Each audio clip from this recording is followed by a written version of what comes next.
우리가 오늘 본 본문의 말씀은 이사야 선지자가 일찍이 예언했던 그런 말씀입니다. 즉 하나님의 약속이 예수님을 통해서 이루어졌다라고 하는 사실이죠. 자, 어, 우리가 믿음이 있지만 그 당시에 유대인들은 그런 믿음이 없었습니다. 지금 예수님이 여러 사역을 하는 도중에 이제 고향을 방문하게 된 겁니다. 나사렛 고향을 방문해서 이제 안식일이 돼서 이제 회당에 가서 이제 같이 하나님께 제사하는 예배하는 그런 시간이었죠. 자, 그래서 사람들이 예수님께 책을 드렸어요. 구약 성경 책을 드렸는데 예수님께서 그 책 중에서 바로 이 이사야에 있는 이 말씀을 61장의 말씀을 이제 사람들에게 이제 읽게 된 것입니다. 어, 사람들은 주목을 했어요. 더 많은 사람들이 모였습니다. 왜? 지금 이 나사렛 동네 출신이었던 예수라고 하는 청년이 저 아래 동네 이 갈릴리 호수 주변 지역에서 아주 이름이 난 뛰어난 인물이 된 겁니다. 수많은 사람들이 따르고 수많은 능력을 발휘했던 그런 사람으로 이제 고향을 방문했으니까 우리가 뭐 말하자면 세상적으로 성공하고 수많은 사람들 앞에 인정받고 아주 소문난 뭐 그다음 요즘으로 얘기하면 뭐 마치 연예인과 같은 거죠. 연예인이 우리 동네 왔다는데 사람들이 더군다나 우리 동네 출신이라는데 사람들이 얼마나 더 기대하고 고대했겠습니까? 그래서 안식일에 수많은 사람들이 모였고 예수님이 구약의 말씀을 읽었고 이제 주목을 하게 된 거죠. 20절에 보면 회당에 있는 자들이 다 주목하여 보더라. 과연 무슨 이야기를 할까? 이사야를 읽었는데 이 이사야의 말씀을 어떻게 이야기를 할까? 어떻게 해석을 할까? 어떻게 설교를 할까? 기대를 하고 예수님을 주목한 겁니다. 그래서 예수님의 첫 마디는 바로 뭐냐면 이 글이 오늘 너희 귀에 응하였느니라. 이 말씀이 너희가 듣는 가운데 지금 이루어졌다. 이렇게 얘기하는 거죠. 사람들이 어떻게 그 다음에 반응을 보니까 22절에 보니까 은혜로운 말을 놀랍게 여겼다 이렇게 말하고 있죠. 아니 구약의 말씀이 지금 이 자리에서 성취됐다, 예언이 이루어졌다 이렇게 얘기하니까 사람들이 놀란 거죠. 근데 실제로 놀란 거는 그 말씀 때문에 놀란 게 아니라 그 뒤에 22절에 보니까 요셉의 아들이 아니냐 이렇게 해서 놀란 거예요. 바로 우리와 같이 생활하던 목수 요셉의 아들 예수가 아니냐. 그래서 사람들의 반응은 더 뜨거워지게 된 겁니다. 하나님 말씀에 대한 예언의 성취보다도 더 관심은 바로 이 예수라고 하는 요셉의 아들에게 사람들의 관심이 있게 되는 거죠. 그리고 사람들 속에는 다시 빙정거림이 일어납니다. 의사야, 네 자신을 고쳐라. 의사야, 네 병이나 고쳐라. 빙정됨이 마을 사람들 속에 있었던 겁니다. 그리고 가버나움에서 엄청난 일을 기적을 행했다는데 고향에 왔으니 이 고향에서도 한번 능력을 발휘해봐라. 이런 어떤 약간 비아냥거림이 그들 마음 속에 있었던 겁니다. 그래서 예수님이 그것을 바로 그들에게 지적을 하면서 예언자는 바로 고향에서 환영받지 못하는구나 이런 이야기를 하면서 아주 충격적인 이야기를 하죠. 엘리야 시대에 보내심을 받은 많은 과부들이 있었지만 오직 보내심을 받은 과부는 사렙다 과부 한 사람뿐이었다. 이스라엘에 많은 나병 환자가 있었지만 오직 깨끗함을 받은 사람은 수리아 사람 나아만뿐이다. 이 이야기를 하는 겁니다. 사람들은 이제 화가 나기 시작을 했어요. 요셉의 아들이라고 무시하고 외면했던 그 예수가 자기들한테 이상한 소리를 하다니까 나중에 어떻게 합니까? 예수를 잡아 끌어가지고 낭떠러지에다가 떨커서 죽이려고 했던 겁니다. 자, 그냥 예수를 거부하는 것에 끝나지 않고 예수를 죽이려고 했다는 거예요. 어떻게 하나님의 말씀을 증거했는데 그들 속에 있는 고정된 생각들, 저 사람이 요셉의 아들 아니냐, 우리 나사렛 동네 출신 아니냐, 하나님의 아들로 메시아로 인정하지 않는 그들의 어떤 자만과 교만과 고정관념이 결국은 예수를 죽이려고 했고 그들이 받아야 될 은혜들을 다 빼앗겨 버리고 말게 되죠.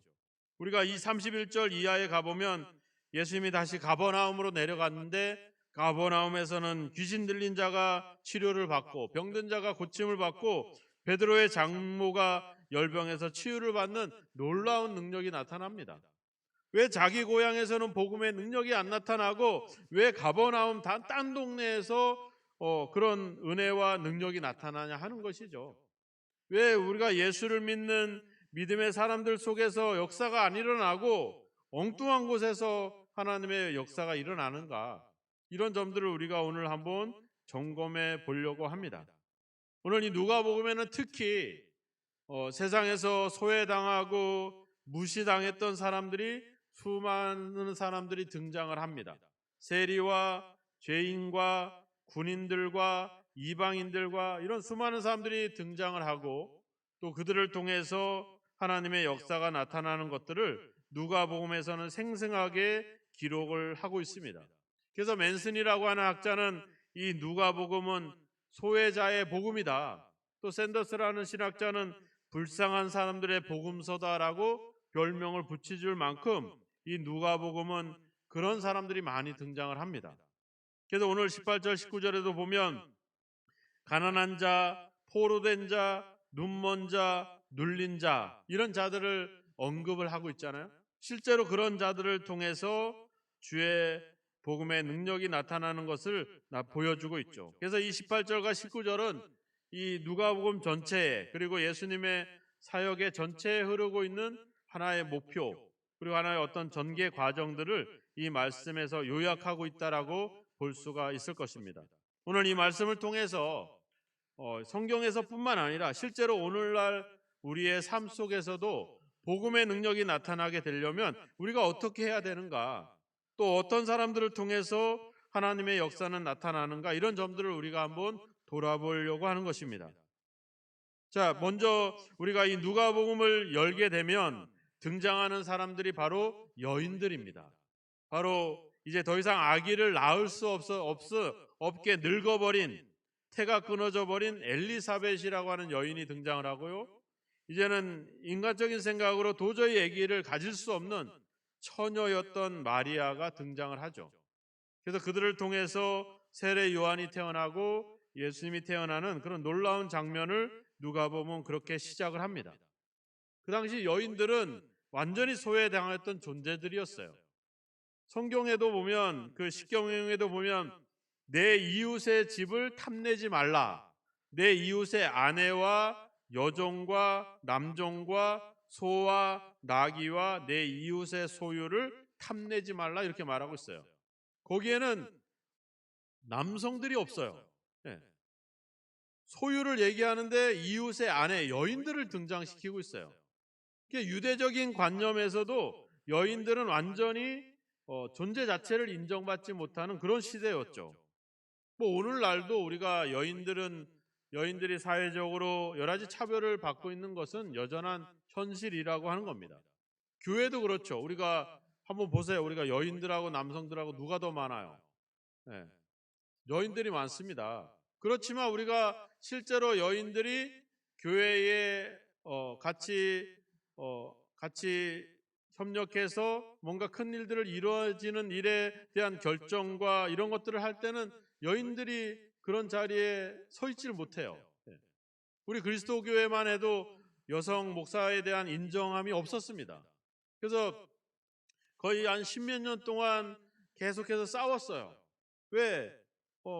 성경에서 무슨 목사를 세우는데 여성, 남성 가린 것이 없는데 왜 우리가 이런 사대주의와 이런 어떤 그런 오래된 전통에 의지해서 그런 것 때문에 왜 우리가 그것을 사역을 여성에게 대한 여성들의 사역을 자꾸 방해하느냐, 안 된다. 여성 한 수를 줘야 된다. 계속해서 총회 때마다 싸우고 그래서 한 작년에 2년 전에 이제 그것도 2표 차이로 간신히 통과가 돼서 이제 우리 그리스도교회도 이제 여성 목사 또 여성 장로까지 간수 가능한 그런 어떤 정관들을 통과시키고, 그래서 이제 지금 아직 많지는 않지만 여러 여자 목사님들이 이제 세워지는 과정에 있습니다. 여성들의 어떤 입지는 도저히 아무 일도 할 수 없는, 그리고 그냥 저런 여인을 통해서 뭔 일이 이루어질까는 전혀 기대치 않았던, 근데 성경은 그런 여인들에 대한 관심을 더 유난히, 더군다나 누가복음은 더 유난히 여인에 대한 관심들을 갖습니다. 그래서 마태복음에는 8번이 등장을 하고 마가복음에는 14번이 등장을 하지만 누가복음에는 24번의 여인이 등장을 하고 언급이 되고 있어요. 그러니까 그리고 여인들의 활약상을 그렇게 여실히 보여주고 있죠. 1장에서는 엘리사벳과 마리아의 역할, 2장으로 넘어가 보면 84년 동안 성전을 떠나지 않고 금식하며 기도했던 선지자 안나라고 하는 여인이 등장을 하죠. 이거 뭐 얼마나 놀라운 일입니까? 7장으로 넘어가 보면 예수님께 몇 천만 원 되는 그 향유 옥합을 깨뜨려서 예수님께 부었던 그 여인의 어떤 기념비적인 어떤 믿음도 나오죠. 또 8장으로 넘어가 보면 내가 예수님의 옷에 손만 대어도 내 병이 낫겠다는 이 엄청난 믿음을 가진 그 여인이 또 8장에 등장을 하게 됩니다. 또 10장으로 넘어가 보면 마리아와 마르다가 예수님과 제자들을 극진히 대접하는 그 아름다운 장면도 등장을 하죠. 21장으로 넘어가 보면 생활비 전부를 드렸던 가난한 과부의 이야기도 성경에서는 빼놓지 않았습니다. 더군다나 예수님이 십자가에 못 박힐 때 그 예수님을 따라갔던 사람들은 남자가 아니라 바로 여인들이었습니다. 부활의 첫 기쁨을 맛보았던 사람들도 바로 여인들이었어요. 성경은 누가복음은 그렇게 여인들의 활약상을 여실히 드러내고 있어요. 누가복음과 사도행전은 같은 성경입니다. 누가복음이 1부고 사도행전이 2부입니다. 그래서 사도행전에도 가보면 유럽의 복음화의 첫 물꼬를 튼 사람이 누구예요? 루디아라고 하는 여인 아닙니까?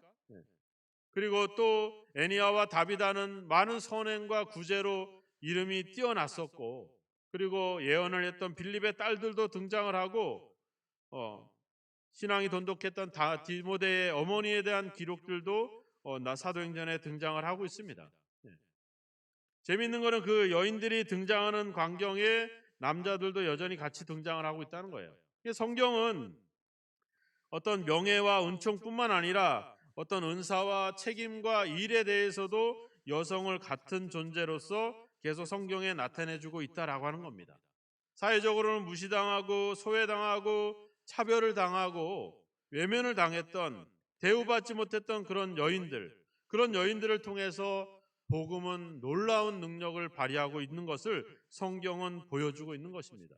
사람의 눈으로 봐서는 도저히 불가능하고 도저히 이루어질 수 없지만 주여 나는 주님의 종이 오니 말씀대로 내게 이루어지이다 순종하고 나아갈 때 거기에 놀라운 구원하신 예수님이 태어나는 거 아닙니까? 남자들이 아무리 자랑해봐요. 어디서 태어나는 거예요? 여인들의 몸에서 태어나는 거예요. 여인들의 활약상은 엄청나는 겁니다. 어떨 때 그냥 여인이라고 되는 게 아니라 순종할 때, 그리고 주님 앞에 고백할 때 바로 거기에 복음의 능력이 나타나게 되는 것이죠. 이 누가복음에 나타난 여인의 활약상이 오늘날 여러분들을 통해 나타나기를 주의 이름으로 축원합니다. 우리 여인들을 통해서 하나님의 복음의 능력이 지금도 나타나고 있음을 믿고 고백하고 순종하는 여러분이 되시길 주의 이름으로 축원합니다. 여자들 얘기만 했더니 남자분들이 얼굴이 별초 안 좋아. 색이. 근데 걱정하지 마십시오. 우리가 이 성경을 열면 또 남자들의 활약상도 여실히 나타나죠. 그 예수님의 12 제자들을 보시면 얼마나 어찝니까? 나를 따라와라. 내가 너를 사람을 낚는 어부가 되게 하겠다. 어떻게 했어요? 배도 버리고 아버지도 버리고 다 버리고 예수님을 따라가잖아요. 그 당시에 최고 부자 직업이었던 세리의 일을 했던 레위도 나를 따르라는 한마디에 모든 것을 버리고 예수님을 따라갑니다. 수많은 사람들이 모여서 예수님을 만날 수 없을 때 지붕을 뚫고 내려왔던 그 4명의 남자들이 있잖아요. 그죠? 자기 친구를 살리려고 그런 아주 어마어마한 일을 했던 사람들도 있어요. 놀라운 예수님의 고백을 누가복음 7장에 가보면 나옵니다. 내가 이스라엘 중에 이만한 믿음을 만나보지 못했다. 바로 누굽니까? 이방인이었던 로마의 백부장이었습니다. 이방인으로서 유대인들에게 차별당하고 무시당했던 그 로마의 백부장이 이스라엘 사람들도 소유하지 못한 그 엄청난 믿음을 소유했다고 예수님께 인정을 받게 되죠. 해당장이 예수님 발 앞에 와서 무릎을 꿇고 사정을 합니다. 내 딸을 살려달라고. 자기의 사회적인 체면과 어떤 지위를 내려놓고 겸손히 예수님께 무릎 꿇었던 그런 남성들도 이 누가복음에 기록이 나와 있습니다. 19장의 유명한 키 작은 삭개오의 이야기를 여러분들이 잘 알고 있지 않습니까? 주님, 내 소유의 절반을 가난한 사람들에게 나눠주겠고 내가 누구한테 빼앗은 것이 있으면 내가 4배로 갚겠습니다. 이 세리장 삭개오의 결단으로 여리고라고 하는 도시에 얼마나 큰 변화가 일어났겠습니까? 이런 즉 복음의 능력은 이렇게 어부였던 사람들, 또 이방인이었던 군인을 통해서, 또 회당장을 통해서, 그리고 무시당했던 키 작은 삭개오를 통해서 하나님의 복음은 나타나는 것입니다. 하나님은 계층이나 그 사람의 직업이나 그 사람의 역할을 보지 않습니다. 오직 예수님께 나아가서 예수님을 바라보는 자들, 어떤 삭개오 같은 그런 열정을 가진 자들, 백부장이나 회당장 야이로처럼 사회적인 체면과 자존심을 버리고 겸손히 주님 앞에 낮아지는 사람들, 이런 사람들 통해서 복음의 역사는 계속되고 있다는 것입니다. 우리가 사회적으로 어떤 성공을 이루지 못한 것에 대해서 너무 낙심하지 마시고, 또 내가 가진 어떤 자존심들 내세우지 말고 우리 겸손히 주님 앞에 낮아져야 될 줄로 믿습니다. 바로 복음은 이렇게 여인들을 통해서 또 주님 앞에 나와서 순종하는 겸손히 주님만을 바라보는 이런 남성들을 통해서 복음의 능력은 나타나고 있는 것이죠. 또한 복음은 베드로가 처음 예수님을 만날 때 그렇게 얘기하잖아요. 주여 나를 떠나십시오. 나는 죄인입니다. 라고 고백을 하죠. 바로 주님은 그 죄인을 불러서 자신의 위대한 제자로 삼으셨다라고 하는 사실입니다. 누가복음 7장에 가보면 그 향유옥합을 드렸던 그 여인을 주변 사람들은 죄인이다라고 막 손가락질을 했습니다. 하지만 주님은 그 죄인이었던 여인이 행한 일을 복음이 전하는 곳에 같이 기념하도록 칭찬하고 인정했다라고 하는 사실입니다. 주님은 내가 의인을 부르러 온 것이 아니라 죄인을 불러 회개시키러 왔다라고 말씀하고 있습니다. 바로 사회에서 무시당하고 멸시당하고 경멸의 대상이었던 그 죄인들을 통해서 복음의 능력은 나타나고 있음을 이 성경은 우리에게 정확하게 알려주고 있다라고 하는 사실입니다. 예수님의 복음의 능력은 어떻습니까? 바로 십자가 위에서 그 죄인 한 사람도 구원해내는 능력을 발휘했다는 것입니다. 복음의 능력은 그렇게 죄인들을 통해서 여실히 나타나고 있는 것이죠. 혹시 내가 죄를 범하였다 해서도 낙심하지 마시고, 내가 하나님 말씀에 불순종했다고 해서 그렇게 절망하지 마시고, 이런 죄인들을 통해서도 복음의 능력이 나타나고 있음을 믿고 그 주님 앞에 나아간다면 우리를 통해서도 복음의 능력이 여실히 나타날 줄로 믿습니다. 오늘 말씀을 다시 한번 같이 읽어보겠습니다. 18절 19절 시작. 주의 성령이 내게 임하셨으니 이는 가난한 자에게 복음을 전하게 하시려고 내게 기름을 부으시고 나를 보내사 포로된 자에게 자유를, 눈먼 자에게 다시 보게 함을 전파하며 눌린 자를 자유롭게 하고 주의 은혜의 해를 전파하게 하려 하심이라. 아멘. 여기에 나와 있지 않습니까? 가난한 자, 포로된 자, 눈먼 자, 눌린 자, 바로 그들을 통해서 부요함이 나타나고 자유가 나타나고 다시 보는 역사가 나타나게 되는 것입니다. 내가 혹시 이런 지경에 있다면 낙심하지 마시고 반대로 내가 이제 복음의 능력을 나타낼 때가 됐구나. 우린 그렇게 반대로 역설적으로 고백하는 여러분이 되기를 주의 이름으로 축원합니다. 사도 바울이 얘기했잖아요. 자기 몸에 가시가 있고 자기 몸에 질병이 있음을 알고도 기도를 하고 나서 나중에 뭐라고 그래요? 내가 약할 때 그때가 곧 강함이라. 바로 그때 하나님의 능력이 나타나기 때문에 오히려 자기는 감사하다. 그 은혜가 내게 족하다. 이렇게 고백을 하고 있지 않습니까? 바로 우리가 이런 지경에 있는 것을 한탄해하지 마시고 그것이 오히려 우리에게 큰 기쁨이 되는 그런 믿음을 가지시기를 주의 이름으로 축원합니다.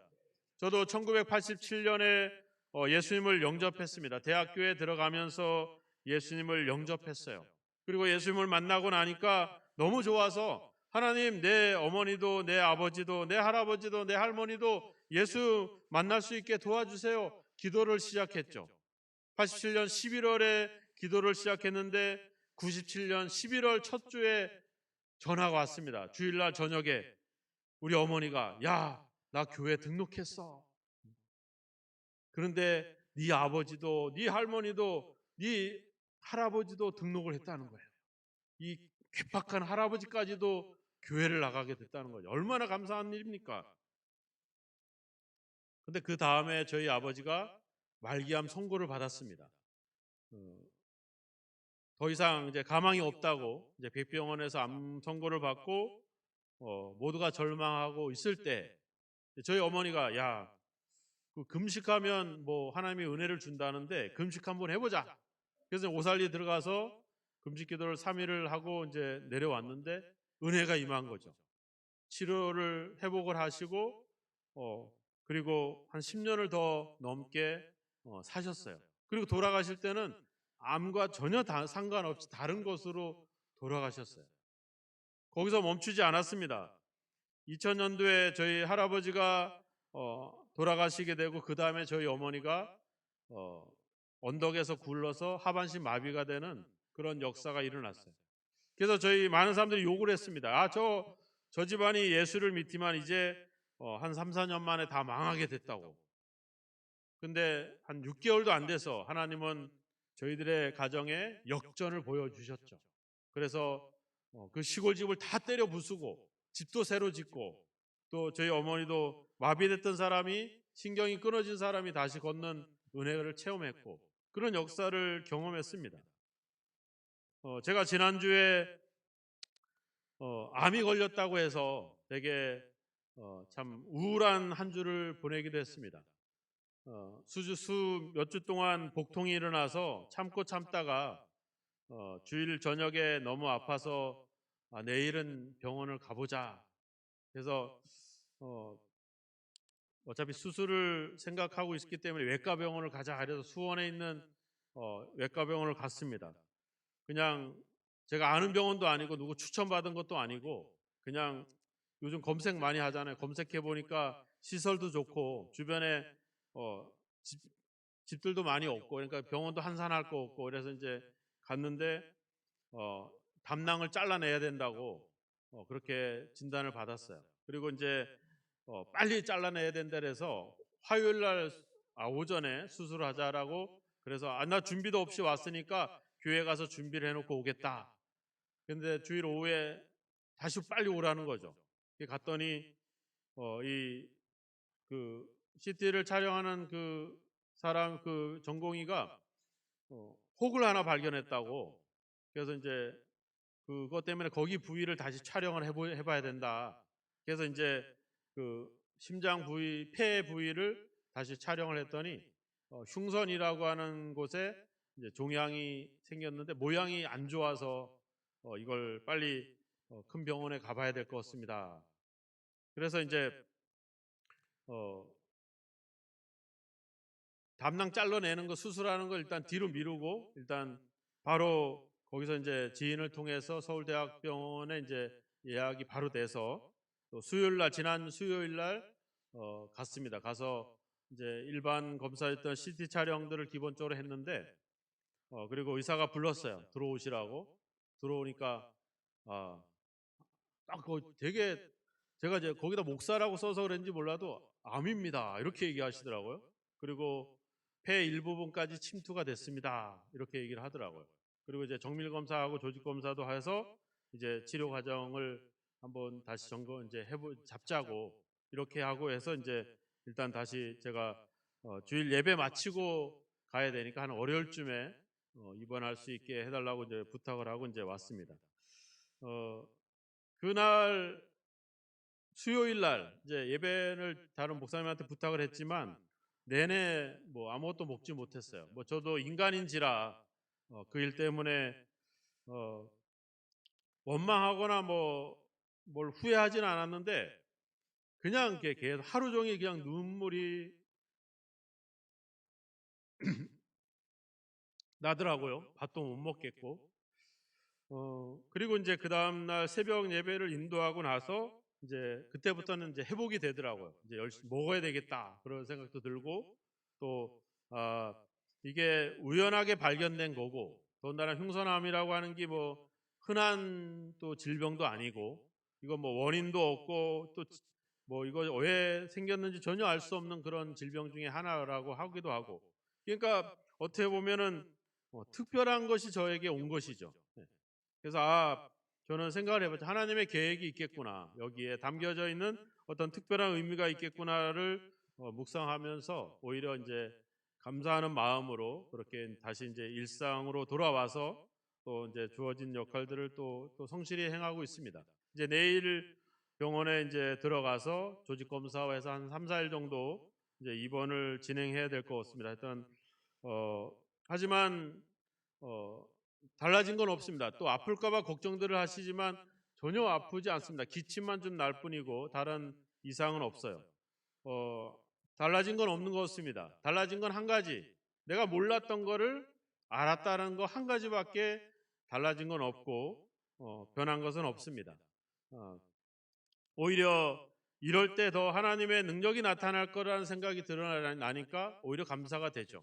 뭐 치료가 되든 안 되든 관계가 없습니다. 그건 중요하지 않습니다. 중요한 거는 하나님이 더 가까이 나에게 다가왔다는 사실과 그리고 내가 더 하나님의 은혜를 하나님의 인도하심을 개입하심을 더 알게 됐다는 사실과 또 이로 인해서 내가 좀 더 기도하게 됐다는 것 그리고 내가 그런 질병으로 고통받고 있는 성도들에 대해서 내가 어느 정도 공감할 수 있게 됐다는 것 솔직히 좀 기도하고 간절함은 있었지만 그 마음을 몰랐거든요. 그 어떤 무너지는 그 마음들을 이해할 수 없었거든요.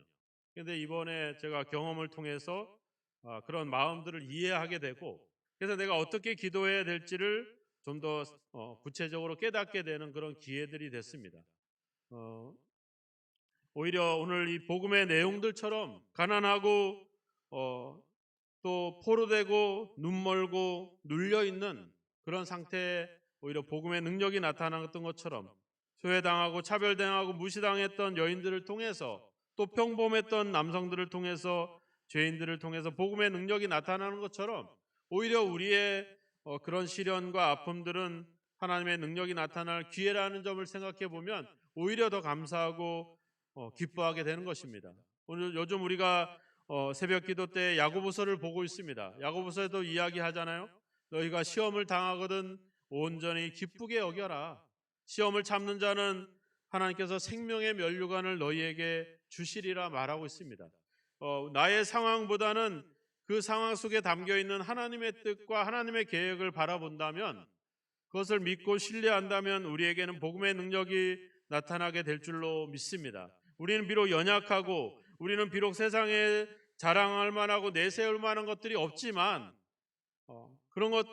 우리가 그런 형편이지만 우리가 주님을 간절히 원하고 그분의 말씀에 순종하고 삭개오처럼 열정적으로 우리 삶의 새로운 변화를 가져온다면 복음은 우리를 통해서 놀라운 역사들을 만들어낼 줄로 믿습니다. 사도 바울은 데살로니가전서 1장에서 이야기합니다. 복음은 말로만 이룬 것이 아니라 오직 능력과 성령과 큰 확신으로 이루어진 것입니다. 그러니까 여러분들은 그 복음에 합당하게 생활하십시오라고 권면을 우리에게 하고 있습니다.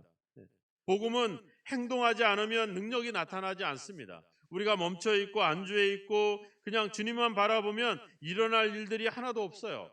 마리아처럼 또 엘리사벳처럼 삭개오처럼 그리고 백부장처럼 해당장 야이로처럼 주님 앞에 엎드리고 순종하고 고백할 때 복음의 능력은 나타나게 된다라고 하는 사실입니다. 오늘 예수님은 우리에게 그 복음을 십자가를 통해 보여주셨지 않았습니까? 십자가는 연약한 것이고 그것은 형벌이었고 저주였고 죄인이었습니다. 근데 그 십자가를 통해서 구원의 능력이 나타나고 있잖아요. 오늘 우리의 지금 나의 삶이 가난해 그리고 포로되어 있고 눈멀고 뭔가 눌려 있다면 절망하고 좌절할 것이 아니라 오히려 내가 하나님의 능력이 나타날 영광의 기회로 삼을 수 있는 그런 믿음이 저와 여러분에게 있기를 주의 이름으로 축원합니다.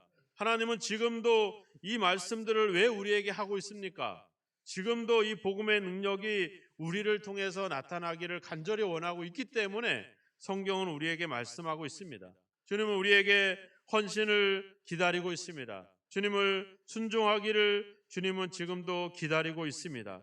주님은 자신의 삶을 통해서 보여줬고 누가복음을 통해 많은 연약한 사람들을 통해서 복음의 능력을 보여주셨습니다. 이제는 우리를 통해서 그 복음의 능력이 나타나기를 원하십니다.